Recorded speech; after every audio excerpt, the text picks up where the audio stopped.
क्या पाकिस्तान को आर पार का जवाब देना जरूरी है? क्या आपकी बार आर पार 68% लोग इस हक में हैं कि इस बार पाकिस्तान को जवाब और करारा जवाब दिया जाना चाहिए। हालांकि 32% अब भी इस बात से इत्तेफाक नहीं रखते। दोनों की राय पर बात करूंगा। उससे पहले दिगेंद्र सिंह जी, आपकी राय जानना चाहता हूं। इस आर पार का मतलब क्या है जो आज देश की जनता बोल रही है, जो आपका ज्वार बोल रहा है, उसका मतलब क्या है? आर पार का मतलब ये होता है कि हम रावलपिंडी और लाहौर से आगे तिरंगा झंडा फहरा दे 105 फुट का, ताकि उसको ईरान इराक को भी दिखावे, ताकि वो भी दोबारा ना करे। आर पार का मतलब तो हकीकत तो ये है, लेकिन भारत सरकार चाहती है पहले बात करो, उससे बात करके फाइनल डिसीजन करके अंगूठा टिकवा लो कि दोबारा उग्रवाद नहीं होगा। अगर होगा तो फिर बात नहीं, गोली से जवाब देना चाहिए। मैं अपने देश के प्रधानमंत्री से निवेदन नहीं, रिक्वेस्ट करता हूं कि मैं आज भी मतलब 48 मारे कारगिल में आज भी 100 मार सकता हूं, क्योंकि जो बच्चे गए हैं वो मेरे देश के बच्चे थे। और मुझे दुख होता है कि हमारे अंदर आकर के न गोली फाड़ करके चले जाते हैं और फिर हमारे देश के कुछ नेता ये बोलते हैं हमने उनको उग्रवादियों को मार दिया।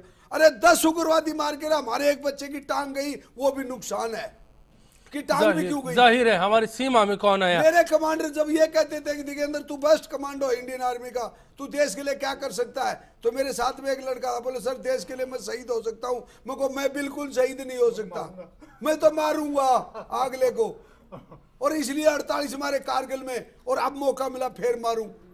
लेकिन आर पार का मतलब यह है कि अब की बार आर पार ही साइन करवा ले। देश के प्रधानमंत्री से मेरा अनुरोध है कि वो साइन करवा ले, नहीं तो आर पार लड़ाई होना ही उचित है। क्या इस हक में आप भी हैं? दिगेंद्र जी की भावनाओं से सहमत है सुरेश जी? नहीं, दिगेंद्र जी की भावना से मैं सहमत हूँ। देश के प्रधानमंत्री को वार्ता करनी चाहिए, इस बात से भी सहमत हूँ। लेकिन बार बार अपनी सीमाओं में आतंकवादी घुसना, ये मैं इस बात से, कई कॉलरों ने भी कहा है कि विश्व में किसी भी आदमी जो आतंकवादी है, न उसका कोई देश है, न उसका दीन है, न उसका ईमान है, न धर्म है, न वर्ग है, कुछ नहीं, उस व्यक्ति को सजा देना, देश के प्रधानमंत्री को इस पे स्ट्रॉन्ग से स्ट्रॉन्ग कार्रवाई करनी चाहिए। पाकिस्तान में उनकी भाषा में उनको जवाब देना चाहिए। और पाकिस्तान में ओम जी की बात से सहमत हूं, जिस देश के प्रधानमंत्री इतने कमजोर हों, जहां आतंकवादियों का राज चलता हो, दाऊद इब्राहिम कहाँ है? पाकिस्तान में बैठा है। जो देश में, पूरे देश में भारत में गिरोह चलाता है, उस आतंकवादी को लाने की बात क्यों नहीं करते? जो आतंकवादी बॉम्बे हमला किया, उस आतंकवादियों के मनीष जी अभी कह रहे थे टाइम दो। कितना टाइम लेंगे भाई?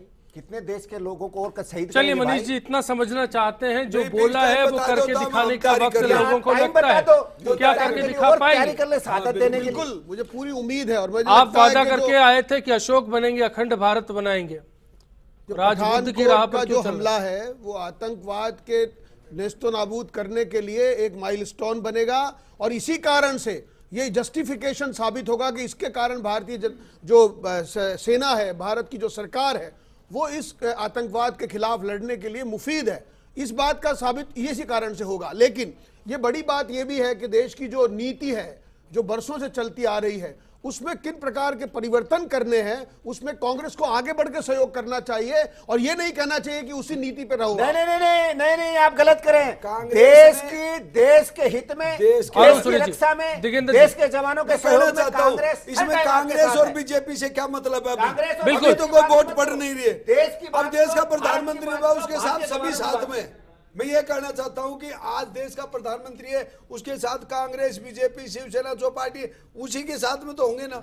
अगर कोई दूसरी कहीं बाहर चले, किसी फॉरेन कंट्री में चले गए, देश के प्रधानमंत्री के साथ पूरा 125 करोड़ जनसंख्या साथ में है। और नहीं साथ में है तो कल वोट डलवा लो दोबारा कि भाई तेरे साथ में है, लेकिन लड़ाई आर पार होनी चाहिए। चलिए ओम सैनी जी, हमें ऐसी राजनीति की जरूरत है जिसके अंदर पाकिस्तान की वो जनता जो हमारे साथ में अच्छे संबंध चाहती है वो सुरक्षित रहे, लेकिन साथ साथ में पाकिस्तान की वो सियासी और ताकतें जिसमें आईएसआई और मिलिट्री और ये लोग शामिल हैं और जिहादी शामिल हैं, उनको सबक सिखाने के लिए हमें पूरी मजबूती के साथ में तैयार रहते हुए कोई तरीका निकालना चाहिए कि उनको अपने आप में न्यूट्रल किया जा सके।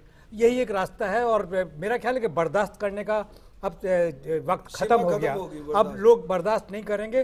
तो पाकिस्तान की वो जनता जो हमारे साथ में अच्छे संबंध चाहती है, उसकी सुरक्षा की बात करते हुए बाकी ऐसे लोगों को सबक सिखाने के लिए तैयार होकर आगे बिल्कुल बढ़ना चाहिए। प्रधानमंत्री नरेंद्र मोदी अगर नवाज शरीफ को फोन करते हैं तो शराफत की उम्मीद नहीं, दो टूक अगर कही जाती है तो फिर इस पर खरी खरी सुनाना भी जरूरी है। उम्मीद करते हैं कि नवाज शरीफ कार्रवाई करेंगे, और कार्रवाई नहीं करेंगे तो फिर इस बार भारत की बारी है कि वहां कार्रवाई होगी। फिलहाल के लिए इतना ही। सभी मेहमानों का शुक्रिया अदा करते हैं।